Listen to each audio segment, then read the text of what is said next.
Welcome back to the Blue Collar Bodybuilding YouTube channel. Today is episode 2 of week 2 of our off season. I'm here doing my weekly check-ins with you guys, open and public to everybody, showing everything, pulling the curtain back on how I operate in my off season post show.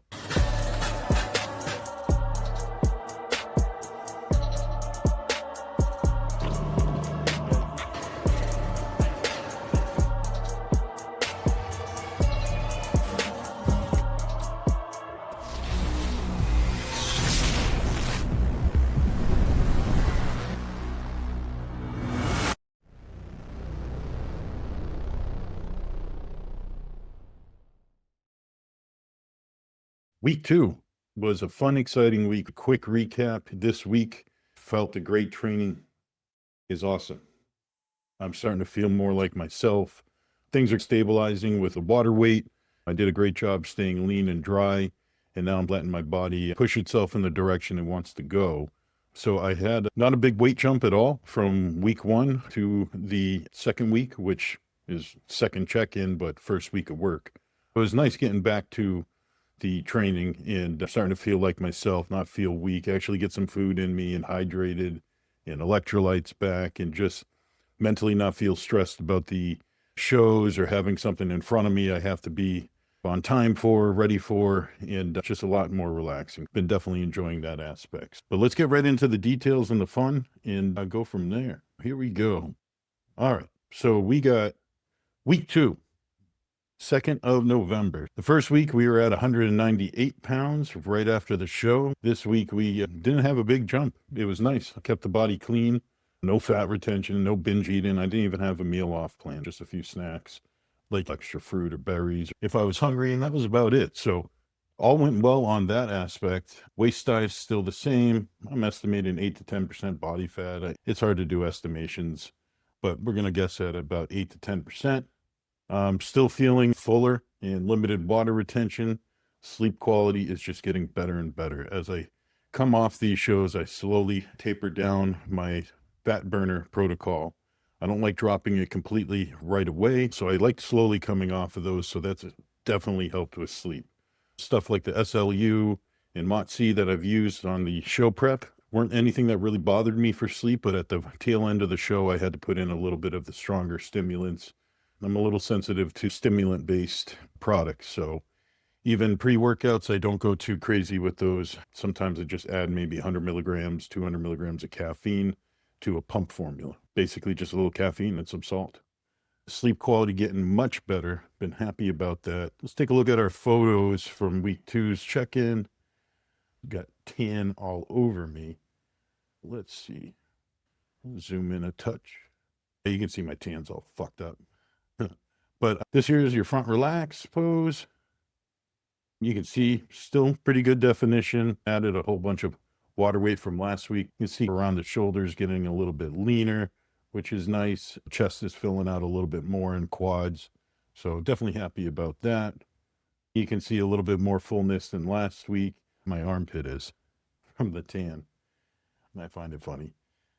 A little bit fuller, just feeling good. Barely any water retention put back on, just a light film slowly starting to accumulate, but nothing alarming like you normally see after a show where people blow up pretty quick. Front lats bed, same thing, seeing a lot of the same qualities. Quarter turn, like on my rear delts, they're popping. The chest is a little bit fuller than last week. So those couple of pounds of getting some food in and letting the body retain some more glycogen is feeling good and looking good. A little soft in the hamstrings, in the glutes, but still no massive fat gain from where we were at last week. I'm certainly happy about that. See, my back has got a little more depth to it, just a little bit fuller compared to last week being awfully flat. Yeah, nothing crazy, but you can see a little bit of fullness coming in. And again, just having the stress dropped off a bit, just make my body react a little bit better. So I was definitely happy about all those aspects. So training, nothing's changed. I'm really loving the routine I put together. Having a couple of these fun tactics for my training. So everything in yellow, like on my back day, the T-bar row and a seated plate row, I've been actually doing at a high intensity So I'm pretty much getting as heavy of weight as I can move for 6 to 8 rep range. And I'll work myself up with a warm-up set and then do 2, maybe 3 working sets. I'm probably going to drop these down to just 2 working sets. I don't think I need to escalate on this first training block. How many working sets of all out to failure I'm going to incorporate? I don't want to risk injury too early on here. So we can always add more volume down the road. These are all more high volume sets that are in white, but you can see I've been enjoying adding in some of these where I can lift heavy and do it safely, like a leg press or a hack squat's pretty safe. But something like a shoulder press, I'm not going to be doing these high intensity sets. This one for the pin loaded shoulder press, I think I'm going to get rid of that and just go back to straight sets and get a little more volume. For shoulders down the road, I'm adding aspects like a side lateral, so we can do some cable side flies. I can probably do those at a high volume, maybe an FST7 set, and need a shoulder replacement. So I'm going to attack that by just stretching the fascia through those FST7 tactics, where you do 7 mini sets, like a big cluster set. Do about 7 sets to 10, alter the weight so you can stay within that rep range. During your rest periods, you're just flexing the shoulders as hard as you can to push more blood in, but also retain the blood you just pumped there from each set. And then over time, you're going to stretch that muscle out further, and we can drive hypertrophy through the stretching of the fascia. Just finally started getting a couple weeks worth of work put together, and strength is really just starting to fly upward. So I'm pretty happy about that.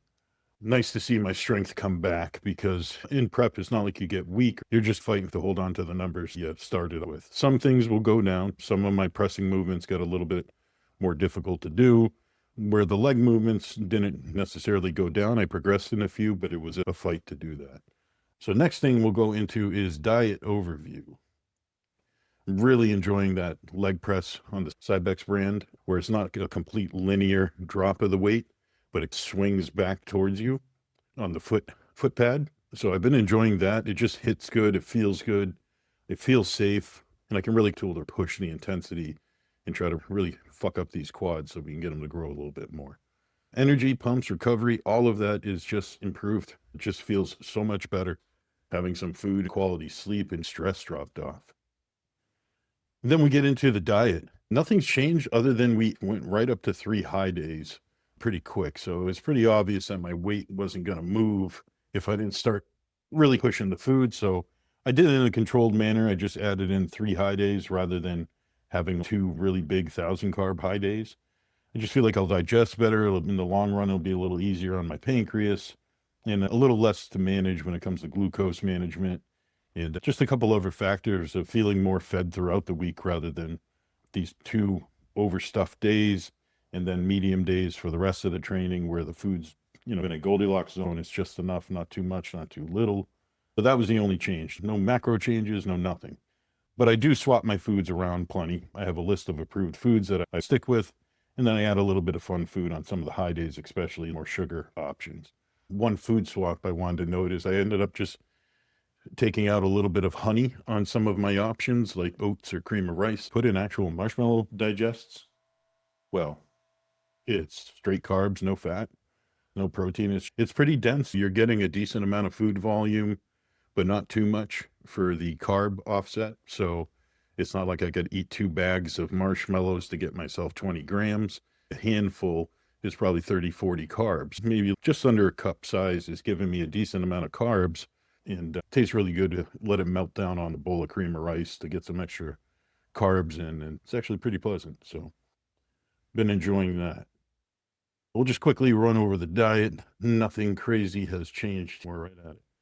Just moved to 3 high days, still 700 carbs total. I don't change my protein on my high day. Paul has put that in the program in the past, and I pretty much write my own diet at this point. Paul helps me with everything I need help with, but we co-coach, and I give him 51% of the say. So ultimately, he'll have the final say. Instead of doing 30 grams a meal, I just keep protein consistent. If I get a difficult time eating down the road and the carbs escalate, I'll probably back the protein down so I can digest easier, feel better, and fit more carbohydrates when needed. So you can see I run this low day. You get a little hungry on 2 back-to-back low days, 2 rest days on Saturday and Sunday. But the nice thing is I get a good break on my pancreas with digestion and the amount of food volume that has to get processed.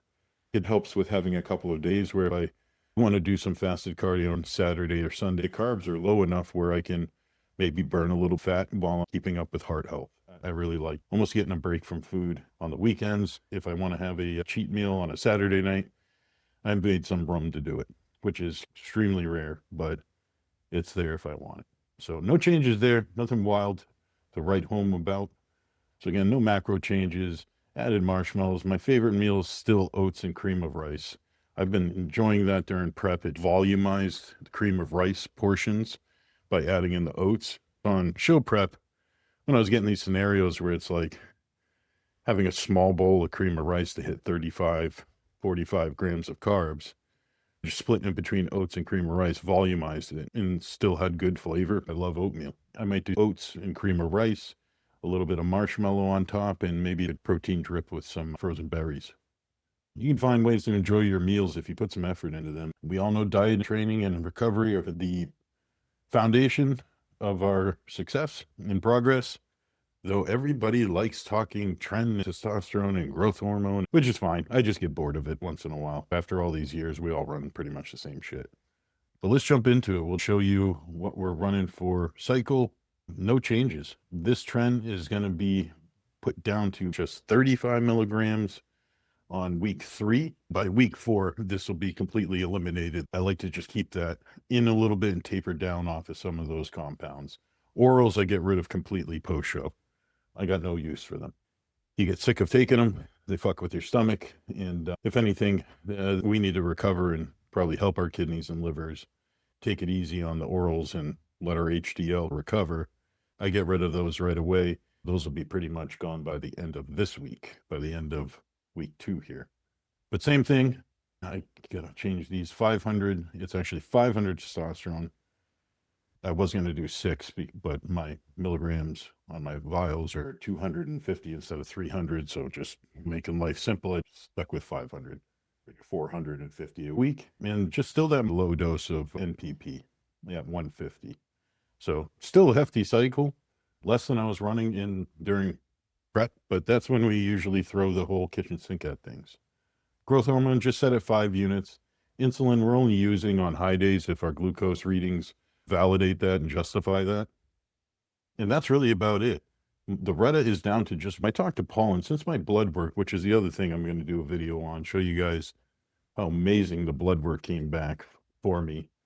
Since I feel retatrutide's done such a fantastic job on prep and before entering prep at these microdoses for helping my blood panels, I'm going to keep it in. Next time I check my blood work, if it's further improved, I'll probably keep the Retta in. If it's not improving and I've optimized how good my blood panel can be, I might see what happens by taking it out and then getting my bloods done again a couple months down the road and just seeing what it was like with Retta, what it was like without Retta, and see if it's justifiable to keep it in at 1 milligram or just rotate it in when blood work justifies that. At 1 milligram, we're not influencing my appetite, which is great, but we're definitely getting all the health benefits as needed. On prep, I got up to 2.5, 3 milligrams, and it didn't go past that at all. Any hunger that built up or chewed through the Retta, we just dealt with it. So nothing exciting here, but that's where we're at. Coach's feedback, Paul's super happy with where we're headed. He's usually interested in pushing the food really hard post-show. A lot of times that's for results and progress, a good way to keep people from eating off plan and binge eating. Just give them good, clean food, make it part of their plan, and get some progress while they're hungry. They're not going to have a problem putting down high amounts of food. And then on top of that, you're eliminating their want for too much. And this is the time to enjoy them here and there. But this is also a time when your body's very prone to put on muscle tissue and fat at the same time. You just got to be careful with what you're putting in your body to at a great position to retain nutrients. If you feed it junk, it's going to retain it. You're going to look like junk. He's actually pretty happy with the idea of going a little bit slower, just a little bit more controlled, but not sacrificing progress. We're going to be getting aggressive with food when hunger is stabilized and water retention and electrolytes are a homeostatic point. From here on out, we'll to weight, muscle growth, and strength up. He's very happy with my blood work, says we're filling out nicely. He was thrilled with many improvements in my blood work My bloods have never looked this good. And to get my blood work done a couple days post-show is usually when it's most compromised because of drug use, dieting really hard, high stress, high cardio output, which is good and bad. It builds fatigue, even though you're getting the heart health from that. It's a little bit mentally draining. He was very happy with where we're at, and I'm just happy where my blood work's at too. My thoughts on this week, I'm trying to gauge on how I should approach cardio. I'm one of those that really enjoy, believe it or not, getting up and doing fasted cardio at 4:30 in the morning. It's a little bit of a time for me to walk and think to myself and make progress towards my goals. So it's really the only time during the day where I know no one's going to call my phone, need me, or interrupt me. Everyone else is still asleep. So enjoy that. Usually I just push a ton of cardio post-show, and then slowly I'll get a little tired and back off on it. I want to make sure that I'm getting the optimal range. I've got it right now at 4 or 5 sessions for sure, at 30 minutes fasted each morning. That might be a good Goldilocks zone. Might need to be back down a little bit, but time will tell. If I sense that I'm having a tough time retaining calories because of my activity level, I'll dial those back and find a way to meet it in the middle rather than just trying to drown it out with food or eliminate the cardio. I want to find a good balance. I can have my cake and eat it, enjoy myself with the cardio, but also get the performance and not hinder progress. Mental state, I'm happy, I'm excited to be in an improvement, and I'm enjoying prepping clients. I'm happy with my mental state at the moment. Sleep quality has far improved. Recovery levels are picking up and starting to recover at better rates. This all happens real quick, so it's great. The high intensity sets are certainly being felt. I wake up the next morning with a soreness in the muscle that you're not really getting through volume training. You get a more of a fatigued soreness. With high intensity, you feel like you rip the muscle apart soreness. There's a little bit to differentiate. I'm wondering if recovery levels or recovery time is going to be altered by that, or if it's going to be pretty much still on schedule. So that's something we're going to pay attention to. It's been a while since I've done these failure sets. We're usually just utilizing high volume and intensifier tactics. I wanted to give you guys every week a takeaway in general. It doesn't have to be about my progress, but just in life. The rebound phase isn't a free ride. It's a responsibility. Week 2 is where most people lose their focus. I want to use this to show myself that I can build momentum into my off season. What you do right after the show determines who you become next season. The work I'm going to lay out here is so I can relax a little bit later on. That's really where I'm going to try to focus, making sure that I put the work in early on, get myself off to a good start, and not cause any issues that I'm just going to have to pay for down the road. One viewer question I wanted to share with everyone, because I thought it was pretty valid and helpful, was on one of my lifting vlogs we were doing back with Paul and Karina and Jackie, and we used the straps that have multiple holes. I use those for my pullovers. So I do my lat pullovers with these straps. I don't use ropes. I don't use stiff handles like a hard V-grip or a straight bar. I use those straps. And someone then just asked, how beneficial is it? Do I find it to be more beneficial than using a different tool? And I certainly do. I think that the beautiful thing is during that motion pattern, if we're keeping ourselves too strict in our form, where I'm locking in my shoulders so I can pull down, I'm locking in my triceps, hinge points, just to complete this movement, I'm dedicating effort and fatigue and energy to those areas to lock them down. I want the most freeing and natural feeling for my shoulders to stay relaxed so the lats can take over and do the movement. They also give you a better stretch, a smoother line of pull, more comfort on the wrists, which makes it easier to stay connected and actually train the back, not the arms or chest. So there's a trick. You could test this to see if it's something you enjoy with the ropes. Just gently put your hands into the ropes. Try not to squeeze too tight so you can have a freeing motion on your cable pullovers. You'll probably be able to determine with a set or two if straps, which are pretty cheap, would be beneficial. For $25 or $35 on Amazon, you can get one. It's a good tool. I find it beneficial for many things. Even triceps, it's nice to put your palms inside the straps and press. You don't have to worry about holding onto the rope. You just put your hands in and you use the target muscle, and it's excellent. One of my food tips of the week was trying different cooking methods. When I'm in prep, I get very repetitive. As a bodybuilder, you're stuck in routine. People can set their clock to you. based on your routine. But you tend to do things with your meal prep, making it quick, easy, efficient, and putting taste to the side. Though I do value trying to make my meals taste good, I think the idea that you got to make it taste like shit so you're not craving them is stupid. I'm going to have a diet, I'm going to enjoy it, and I'm going to just make do with the volume of food I have and the calories I have. If I get hungry, you're hungry. So be it. Don't do this sport if you can't handle hunger. One tip I really think that's worth looking into is when you get sick of a certain food, rather than changing the food selection immediately, maybe just try switching the way that you cook it or prepare it, or maybe marinate it without sacrificing calories or digestion aspects. Just chicken, I started doing instead of baking it or grilling it, we just started throwing it in the slow cooker, shredding the chicken with a little bit of acceptable sauces or hot sauce makes a whole different kind of sensation to when you eat it. And believe it or not, Jackie's been enjoying it, which is surprising because Jackie used to not like crock pot chicken, but now just having something different goes to show it fancied her taste buds to try it out.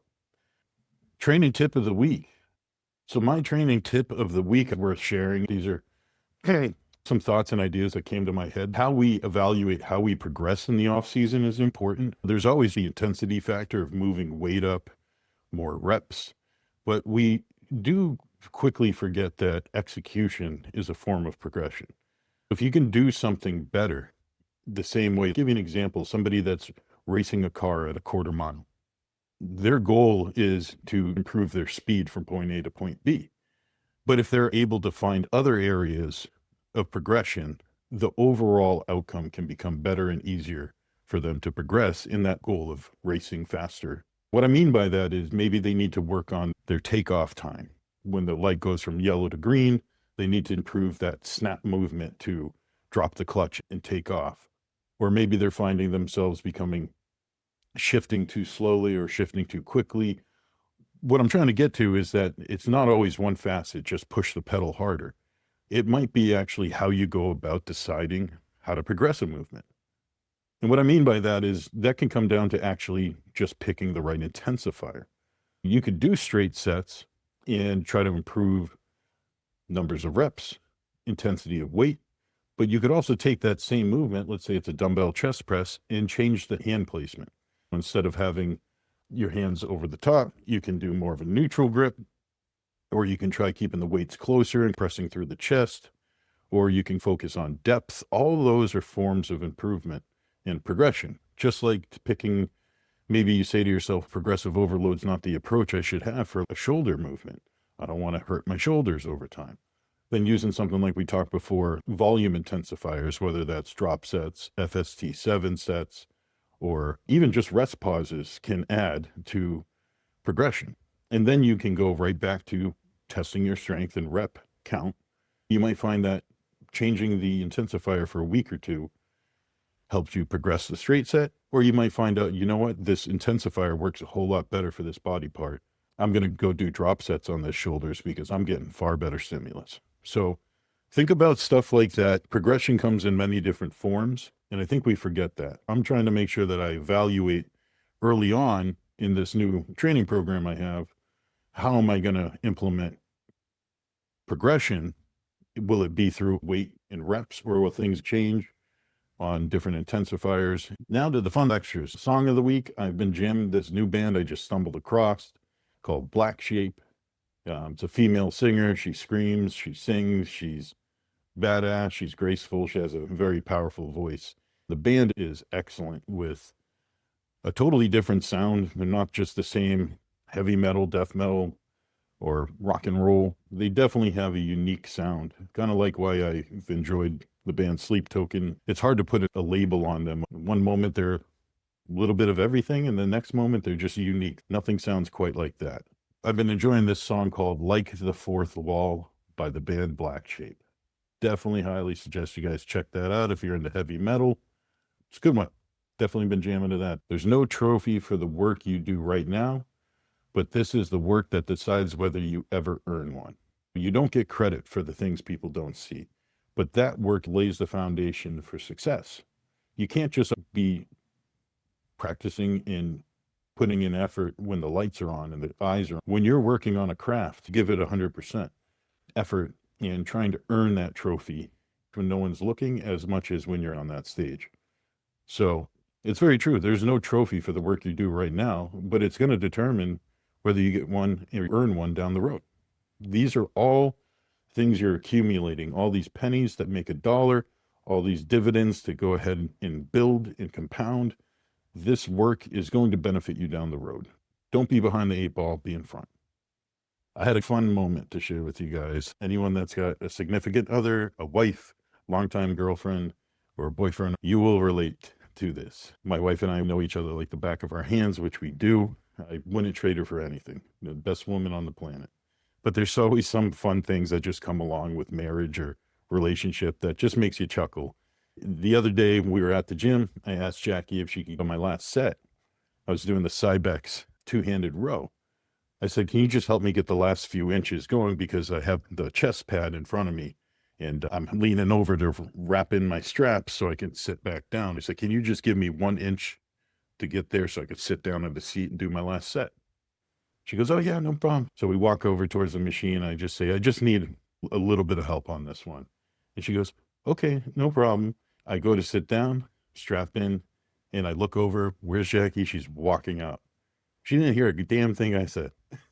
Just walked out to the posing room and didn't hear what I said. I thought that was hilarious. The kid on the machine next to me overheard the whole thing, saw me chuckle and shake my head. He just looked at me, looked around the machine and said, you want to help with that one? And I just laughed and he laughed and I knew he had heard that. He found it funny as well. 15 years after being together and we still have selective hearing. It made me chuckle and it made her chuckle when I told her what she did because she didn't even realize it. Nothing that hurt my feelings or anything. Sometimes it happens in marriage. You get a little selective with your hearing. My focus is to evaluate those cardio needs. I really like to find a good spot to make sure that I'm getting the enjoyment out of the cardio. I'm getting the cardiovascular health I need. I'm keeping my water weight and water retention in check with some form of cardio and sweating. In addition to training, I want to continue finding improvements for recovery. I want to be the best at recovering.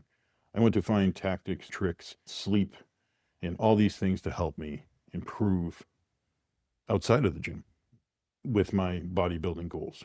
So maybe we can do a video on the things I've researched. Cortisol and sleep quality seem to be very correlative. Those are the 2 things I need to work on.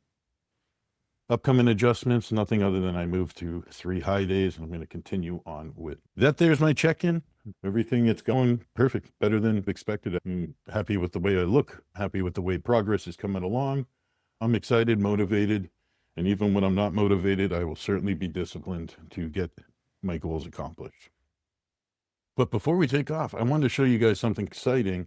Jackie and I just got affiliated with Alta Labs for our blood work panel. This might save you money and help us out by using our code. If you're not familiar with Alta Labs, let me tell you quickly how it works. Sometimes with their doctors, they don't get all the panels they need and have to order their own.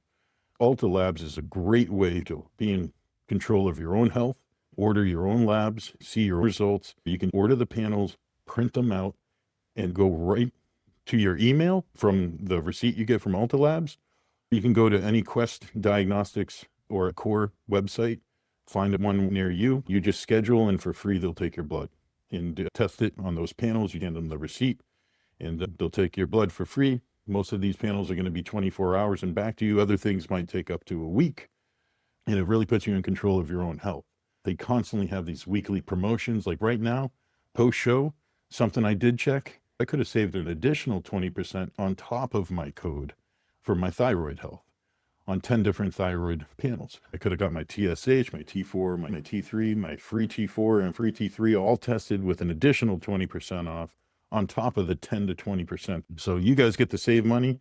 You can even sign up and do a consultation. We'll go over the blood work for you if you'd like to do that for a small extra cost. You can just go right to the website, type in an insulin panel, and hit enter. Cool. Not just insulin, but my A1C. Add that, and I might as well do lipids too. If there's something else I'm looking for, I can just search for it, add it to my cart. Let's go to checkout. So we got our 3 blood work panels right here. Go to the promo code section, put in Blue Collar, Our code is Blue Collar, or you can reach out to us and we'll find the panels, send them to you with a cart filled and a link and the promotion code already applied. Look at that. Saving close to just under 20%. If there are any codes for sales going on at the moment, you can put that right on top. That's awesome. For 71 bucks, I get to check my blood sugar average over the past 3 months, my insulin test to see how hard my pancreas is working. We got all of our cholesterol markers, HDL, LDL ratios, triglyceride totals as well. So that's great. And all we have to do is put in our code, hit continue, and it will have you check out. They'll send you an email and you'll have this to print out and get your blood work for free at Quest Diagnostics or LabCorp. And if you're interested, hit us up on our Instagram, Mr_Mrs. Blue Collar Bodybuilding. You can reach out to me directly and I'll go over your blood work with you for manageable costs. We can see how healthy you are or what needs to get changed and then make a game plan. If you think you can't get blood work or it's too expensive, there's plenty of ways to do it. Plus, there's always sales at Alta Labs. I hope that helps. I hope you enjoyed my open and public check-in. We're only at week 2. We got a lot of progress to make. I can't wait to get into it. I'm enjoying this. Just feels good to have stress down and have quality of life feel like it's getting better from everything from sleep to relationships. I just don't feel like a hermit any longer. Appreciate you guys watching. Please subscribe to our channel. Appreciate the support. And until next time, grip it and rip it, and we will see you then.